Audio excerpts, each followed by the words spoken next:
প্রিয় ছাত্রছাত্রীরা, আজ আমি তোমাদের জন্য নিয়ে এসেছি ক্লাস 12-এর সংস্কৃতের গদ্যাংশ বনগতা গুহার এর গুরুত্বপূর্ণ প্রশ্নাবলী নিয়ে। এই গদ্যাংশ থেকে বিগত বছরগুলিতে উচ্চ মাধ্যমিক পরীক্ষায় যেসব প্রশ্নাবলী এসেছিল সেগুলি নিয়ে আজ আমরা আলোচনা করব। নাও শুরু করা যাক। 2023 তুষ্ণীম শব্দের অর্থ কি? নিঃশব্দ। বিংশতি দয়ম পদের অর্থ হলো 40। উটজ শব্দের অর্থ কি? উটজ শব্দের অর্থ কুড়ে ঘর। বনগতা গুহাতে ঘোড়ার দুটি প্রতিশব্দ লিখো। ঘোড়ার দুটি প্রতিশব্দ হলো তুরঙ্গ এবং অশ্ব। অসৌ সপদি নিকটবর্তীনাং মহিরোহম আরোহ। মহিরোহ শব্দের অর্থ কি? কে কেন মহিরোহে আরোহণ করলো? মহিরোহে আরোহণ করে সে কি দেখলো? নেক্সট 2022 বনগতা গুহা অবলম্বনে অলিপর্বার চরিত্র বিশ্লেষণ করো। বনগতা গুহা অবলম্বনে বনের মধ্যে চোরদের কার্যকলাপ সংক্ষেপে বর্ণনা করো। ভাব সম্প্রসারণ করো। তত অয়ং দ্রুত তরং ক্রমান নগরং নিবৃত্ত। স্কন্দরাজ রচিত গ্রন্থ চৌর্যশাস্ত্র। অলিপর্বার ভাইয়ের নাম কশ্যপ। মহার্ঘ শব্দটির অর্থ বহুমূল্য। বনগতা গুহা রচয়িতা হলেন গোবিন্দকৃষ্ণ মোদক।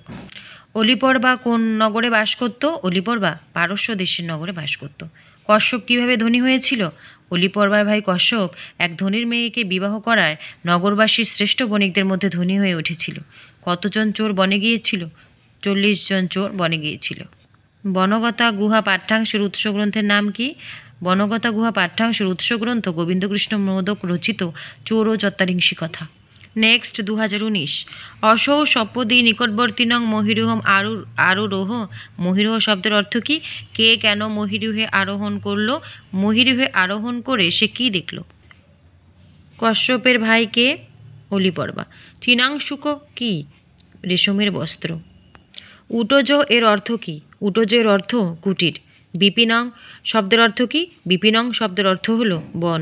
নেক্সট 2018 দ্বারংচ সপদি সংবৃতম। কোন দ্বার? ঘটনাটি বিশদে বর্ণনা করো। কনক শব্দের অর্থ কি? সোনা। কিং ময়া প্রক্তন পূর্বপদ্মেন দ্বারমিদং বিঘটেত। কে বলেছেন? আলোচ্য উক্তিটির বক্তা হলেন অলিপর্বা। তোমার পাঠ্যাংশ থেকে ঘোড়ার দুটি প্রতিশব্দ লিখো। তুরঙ্গ ও অশ্ব। নেক্সট 2017 বনগতা গুহা গদ্যাংশের নামকরণের সার্থকতা বিচার করো।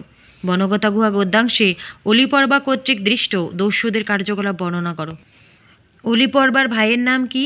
কশ্যপ। শাম কি? বেদ। অলিপর্বার গণনা অনুসারে কতজন চোর ছিল? 40 জন চোর ছিল। অলিপর্বার কটি গাধা ছিল? অলিপর্বার 3টি গাধা ছিল। নেক্সট 2016 বনগতা গুহা গল্পাংশ অবলম্বনে কশ্যপ ও অলিপর্বার আর্থিক অবস্থা নিজের ভাষায় লিখো। ভাব সম্প্রসারণ করো। তত অয়ং দ্রুত তরণ ক্রমান নগরং নিবৃত্ত। অলিপর্বা কেন বনে যেত? কাঠ কাটতে। চীনাংশুক শব্দের অর্থ কি? চীন দেশের বস্ত্র। বিপিনং ব্রজতি বিপিন শব্দের অর্থ কি? বিপিনং ব্রজতি পদে বিপিন শব্দের অর্থ বন বা জঙ্গল। স স অশ্বান আরোহ্য এর অর্থ কি? স স অশ্বান আরোহ্য পদটির অর্থ নিজ নিজ অশ্বে আরোহণ করে গমন করলো। নেক্সট 2015 বনগতা গুহা গদ্যাংশটির সার নিজের ভাষায় লিখো। অলিপর্বার ভ্রাতার নাম কি? কশ্যপ। অলিপর্বা কোথায় বাস করত? পারসিকপুরে। আলিবাবা ও 40 চোর গল্পটিকে সংস্কৃতে অনুবাদ করেন। আলিবাবা ও 40 চোর গল্পটি সংস্কৃতে অনুবাদ করেন শ্রী গোবিন্দকৃষ্ণ মোদক। অলিপর্বা কটি গাধার পিঠে কাঠ চাপিয়ে নিয়ে আসতো? অলিপর্বা 3টি গাধার পিঠে কাঠ চাপিয়ে নিয়ে আসতো। এই ভিডিওটি দেখার জন্য তোমাদের সকলকে ধন্যবাদ।